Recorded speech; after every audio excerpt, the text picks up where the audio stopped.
Paglabas mo pa lang ng gate ninyo, bitbit mo na agad yang alaga mo. Parang tinapay na bagong luto. Sa sobrang fluffy gusto ko ng kagatin nito. Maliit ilong, bilog mata, tapos ang arte pa kung umasta. Kapag inaangat mo't kinikis sa noo, parang gusto ko na rin magmiyaw sa totoo. At kapag naglalakad siya ng dahan-dahan, parang may sariling electric fan. Balahibo niyang umaalon-alon, parang gusto ko na siyang ipasok sa bag ko nun. Hindi ko maintindihan sarili ko, pusa lang yan pero bakit ganito? Pag nakikita kong kumukurap siya, bigla akong napapatalon sa saya at tuwa. Nanggigigil ako sa pusa mo, gusto ko siyang pisilin, totoo. Sa sobrang cute niyang tumingin, parang nawawala problema ko bigla rin. Nanggigigil ako sa pusa mo, araw-araw ko yatang namimisto. Kapag kumandong nasa akin, parang gusto ko nang iuwi at bitbitin.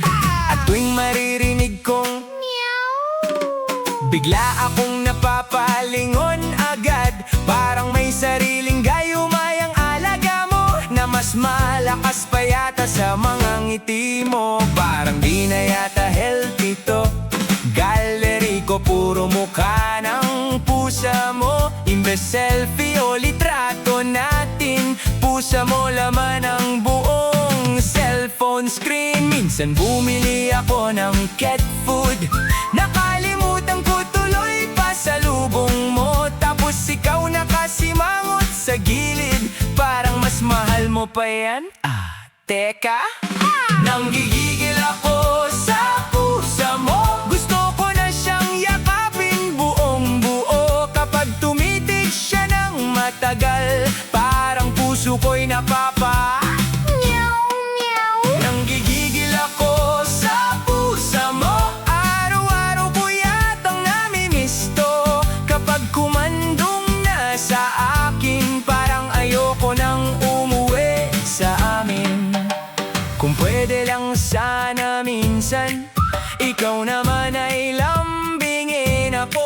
Baka sakaling maintindihan mo, bakit baliw na baliw ako sa alaga mo. Kaya kapag nandyan ako sa inyo, sana ako rin minsan ang suyuin mo. Hindi yung pusa mo lang naglalambing, ikaw naman kaya ang mangulit sa'kin. Nanggigigil ako sa pusa mo, parang gusto ko na siyang akuin, totoo. Sa lambot niyang parang ulap, parang gusto ko nang itakbo at ibulsa to.